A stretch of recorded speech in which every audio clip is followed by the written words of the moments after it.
Salut copain, ça joue bien. Merci pour ta vidéo. Ah, tu vois, j'ai des copains qui si moi je fais recherche pas dans les livres, eux, ils ont quand même fait des recherches. Et puis, tu vois, ça confirme tout ce que je t'ai dit aujourd'hui, surtout sur les Kipachou, quoi.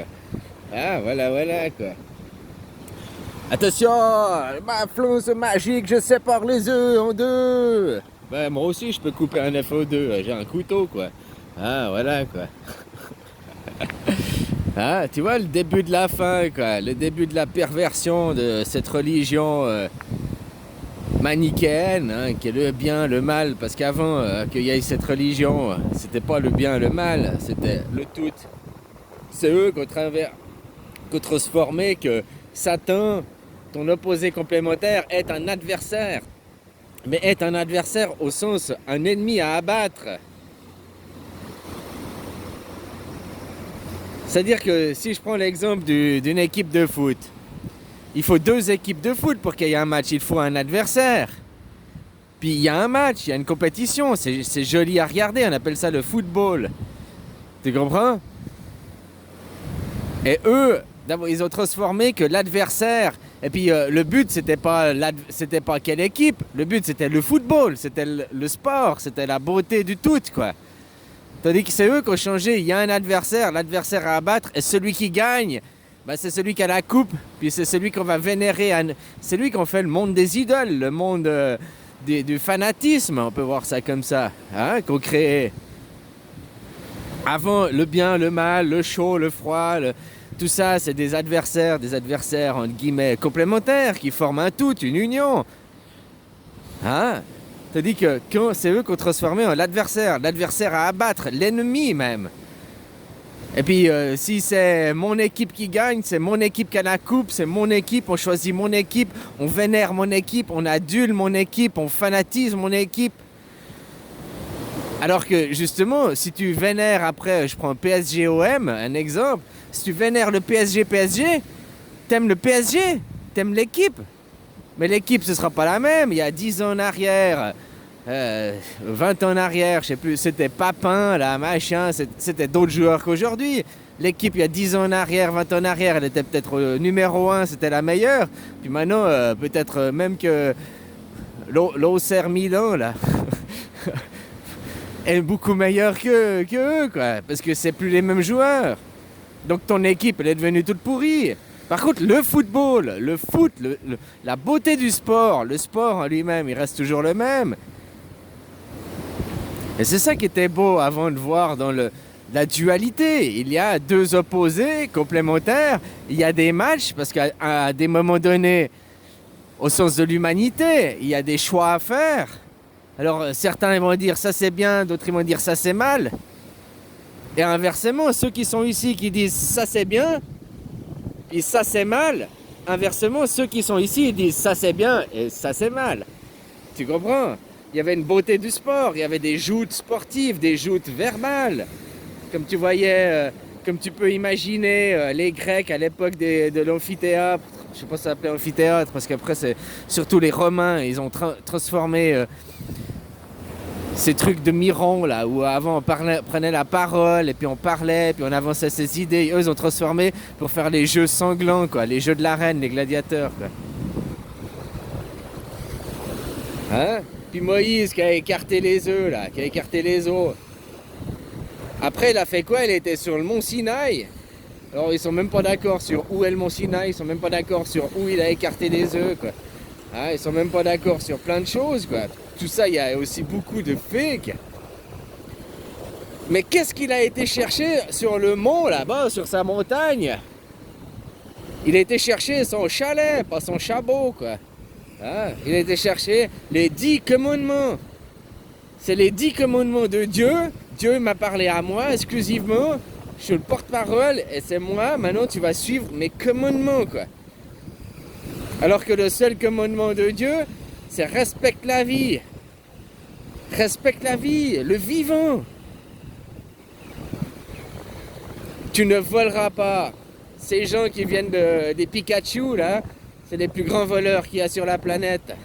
Ils volent depuis des siècles et des siècles. C'est à cause d'eux qu'il y a surtout encore aujourd'hui, à l'heure actuelle, les luttes de pauvres et de riches, c'est eux qui détiennent les banques. Tu ne mentiras pas. Ils mentent comme des arracheurs de dents, quoi. Tu comprends? Tout ça, tu ne voleras pas, tu ne mentiras pas. C'est des 10 commandements de merde, c'est les 10 commandements de la soumission. C'est pas les 10 commandements de Dieu, c'est les 10 commandements de la perversion, de la soumission. Pourquoi tu as besoin de commandements? Est-ce qu'un chien, un chat, un oiseau, un poisson, il suit des commandements? Non, mais ils sont tous dans le respect de la vie. Ils sont tous dans le vivant. Et ces 10 commandements nous ont fait sortir du vivant indirectement. Comme je te dis, tu ne voleras pas. Mais qu'est-ce que ça veut dire voler? Que tu voles quelque chose à quelqu'un, c'est parce qu'il y a une accaparation. Tu as pris la propriété privée, tu admets, tu as volé mon arbre, tu as volé les pommes sur mon arbre. C'était mon arbre, c'est mon arbre à moi. Bah, tu t'es approprié quelque chose qui n'est pas à toi, l'arbre il t'appartient pas, il appartient à la vie. Tu comprends ce que je veux dire? Donc que tu ne voleras pas, c'est parce qu'on crée la propriété privée, puis on crée s'approprier, le fait de s'approprier des choses à soi. Pas à soi, à moi quoi. Hein? À l'ego! Le jour où tu meurs, le jour où tu meurs, les choses elles ne t'appartiennent plus. Ah maintenant on a fait, je les délègue à ma famille, je les délègue à machin, blablabla, blablabla quoi.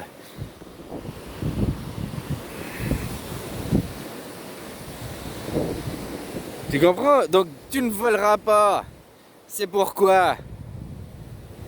Pourquoi on a fait ça? Parce que les gens qui s'approprient les choses, puis on veut pas que tu prennes les choses.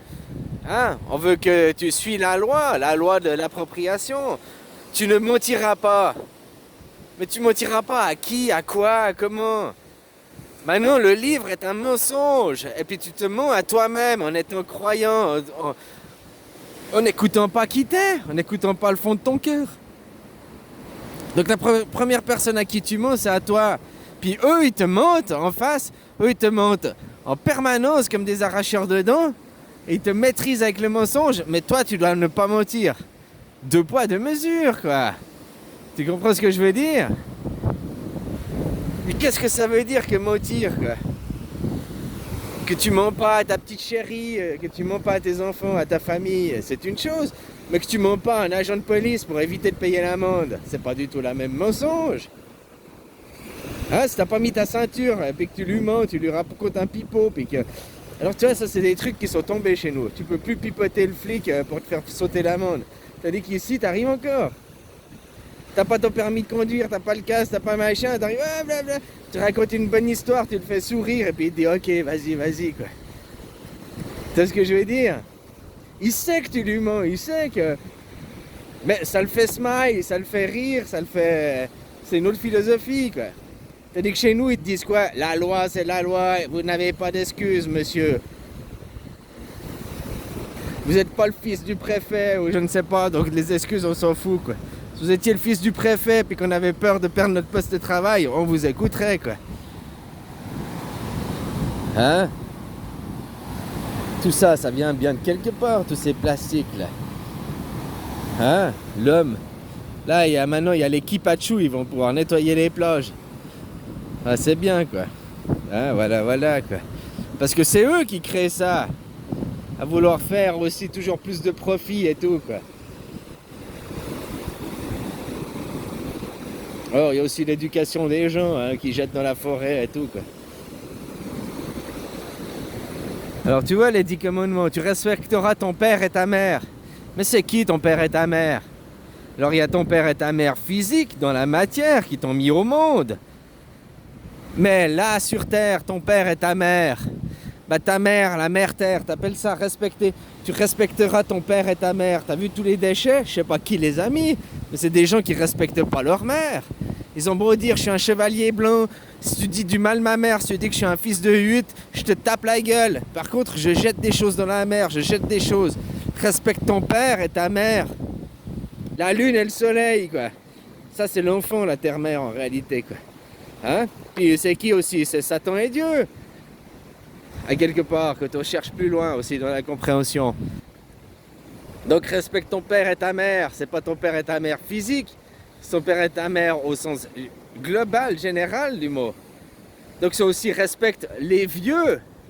Si on parlait des gens physiques, ça respecte les vieux. Est-ce que de nouveau les jeunes aujourd'hui respectent les anciens? Alors il y en a oui, mais la majorité, t'as vu comme ils parlent mal des vieux, quoi. Alors je parle pas de faire de l'humour, du sarcasme et tout, quoi. Hein, mais qui ont plus de respect, qui respectent plus rien, quoi. Hein? Oh, je sais plus ce que c'est, tous les 10 commandements, quoi. Mais c'est quelque chose qui est totalement aberrant. Puis c'est les 10 commandements de la soumission, c'est pas les 10 commandements de Dieu. Dieu, il est libérateur. Dieu, ici, t'es là. T'es là pour faire une expérience. Et puis, ces commandements sont là pour t'empêcher de faire l'expérience. Par contre, ils te conditionnent à être un putain de robot travailleur, un soumis et un esclave. J'ai été sur le mont Sinaï, j'ai eu les 10 commandements de Dieu, hein, puis moi je suis le peuple élu, alors j'ai raison, quoi. Hein, les Elohim. Je t'avais dit, El, c'était comme ça qu'ils appelaient leur Seigneur, mais puis Elohim, ça veut dire les fils de El. Ça veut pas dire les élus ou je sais pas quoi, ça veut pas dire que c'est leur Seigneur, c'est les fils d'une personne, quoi, à la base. Qui lui-même était un enfant de la génération d'avant, quoi. Hein, c'est comme le Seigneur Yahvé, là, tu disais très bien aussi de ton reportage, ta vidéo. Hein, Yahvé, c'était le dieu d'une autre civilisation qui se sont accaparés. Et c'était Baal. Maintenant, ils disent Baal, les vénérateurs de Baal. Baal, c'est le mal, Baal, Baal. Mais avant, toutes les gens qui vénéraient au Moyen-Orient, là, dans cette région-là, c'était des Baals. Baal Yahvé, Baal Zébut, Belzébuth. Baal, ça voulait dire Seigneur. Le Seigneur Yahvé, le Seigneur Zébut, le Seigneur... Voilà, quoi.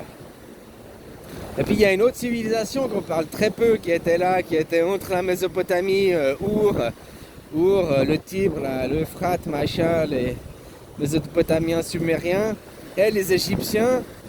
J'ai oublié le nom. Ah, bah, peut-être ça me reviendra. Les Mati, les Mi-Mati. Pas les Mini-Mati, les Mi quelque chose. Mi.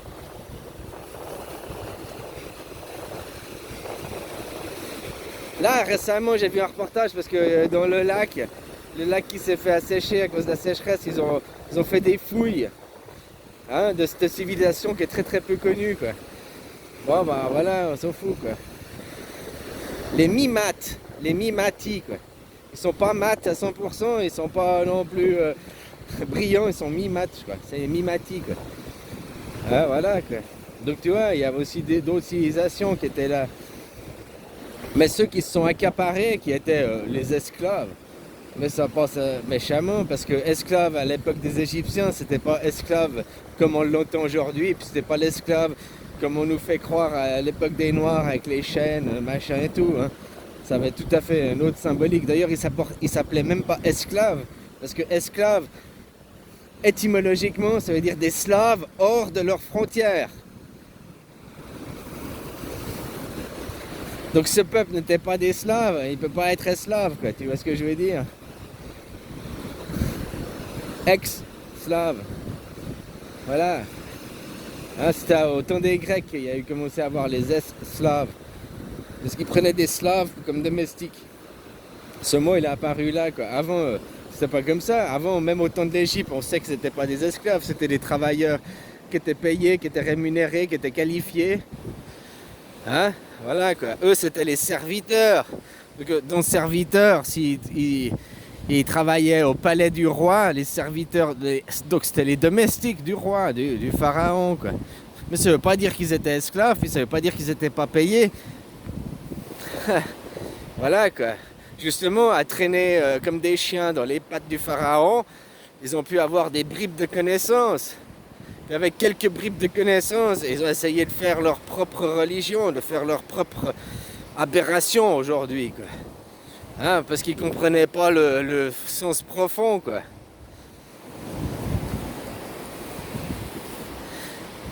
Voilà quoi. C'est pour ça qu'il dit Moïse, il venait de Pharaon, machin et tout. Il y en a qui disent qu'il était esclave, il y en a qui disent qu'il était fils du Pharaon, il y en a qui disent, hein? Là, c'était juste les domestiques qui travaillaient pour Pharaon, quoi. Qui travaillaient pour, hein?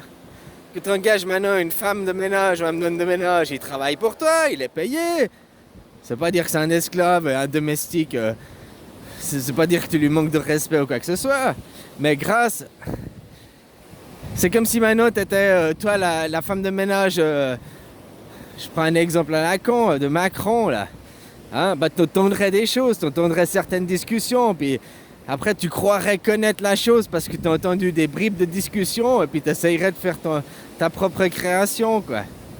Alors qu'ils n'ont pas compris qu'eux, ils font une création matérielle, une création à travers l'obligation, à travers une religion, à travers la soumission, tout ça. C'est pas une religion qui est faite par la création. Tout ce qui vient de Judas, là, de Duja, pas le Duja de couleur 3, lui, il était cool, quoi. Mais tout ce qui vient de Duja, c'est tout par la soumission, c'est tout par l'ordonnation, c'est tout par... On t'oblige. Ils n'arrivent pas à faire par la création. Ils n'ont pas assez d'esprit, ils n'ont pas assez de conscience, on pourrait croire. Voilà, quoi.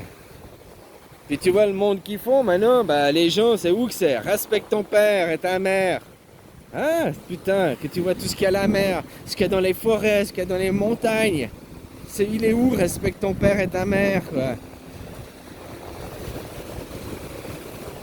Non, les gens, ils respectent juste leur papa, leur maman physique, mais ils respectent même pas les autres du quartier, quoi. Tu vois, il y a beaucoup qui viennent de l'éducation. Comme je t'ai dit, ici en Thaïlande, ils sont encore élevés dans une unicité.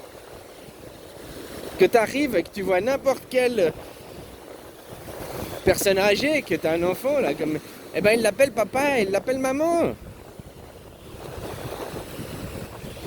Nous, on dit non, t'es la maman de, t'es le papa de. Non, t'es papa, t'es maman, fini, quoi.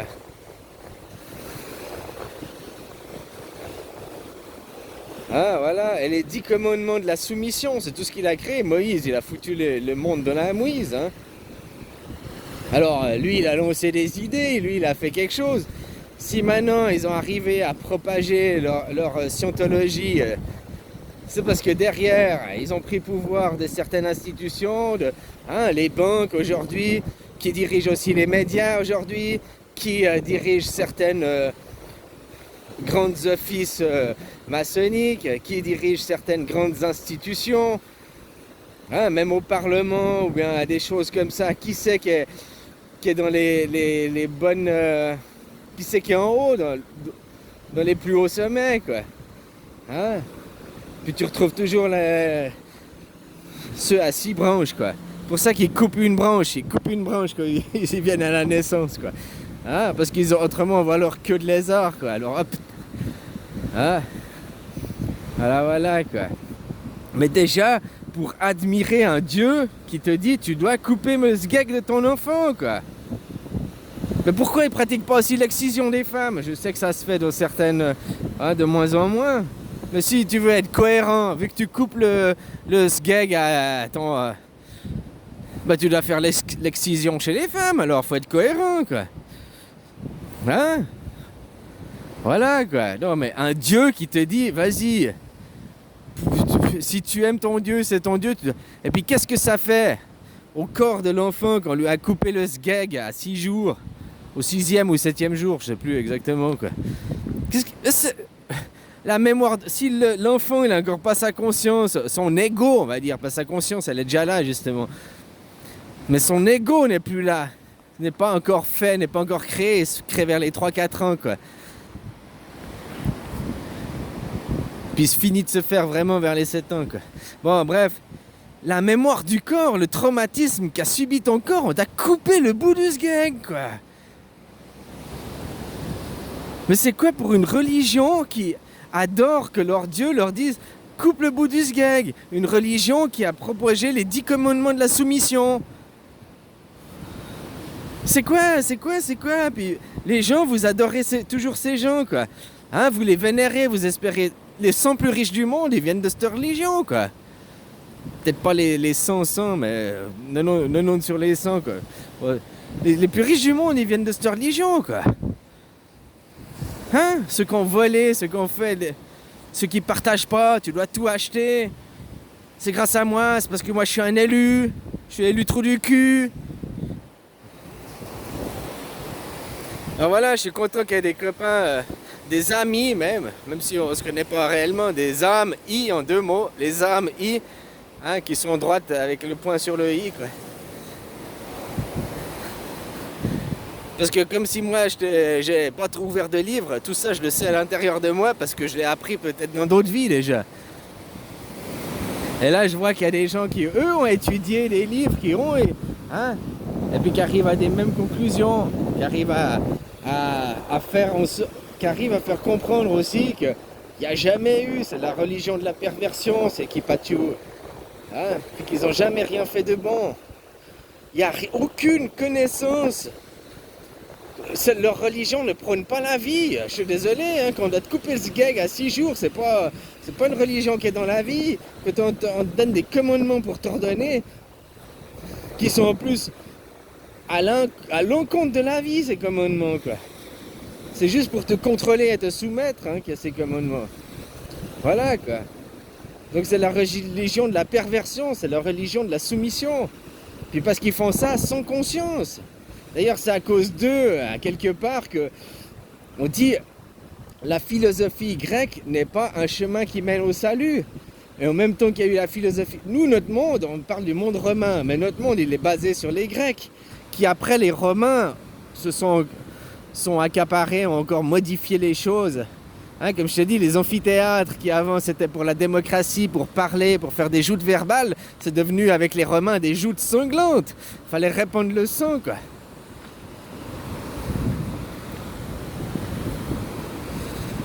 Et ben là, justement, il n'y a plus de salut. Il n'y a plus de salut parce qu'il n'y a plus de religion. Il n'y a plus une vraie connaissance. Il n'y a plus la vie qui est dedans. Non, il n'y a que l'homme, l'ego, quoi. Allez, bisous, copains. Belle journée.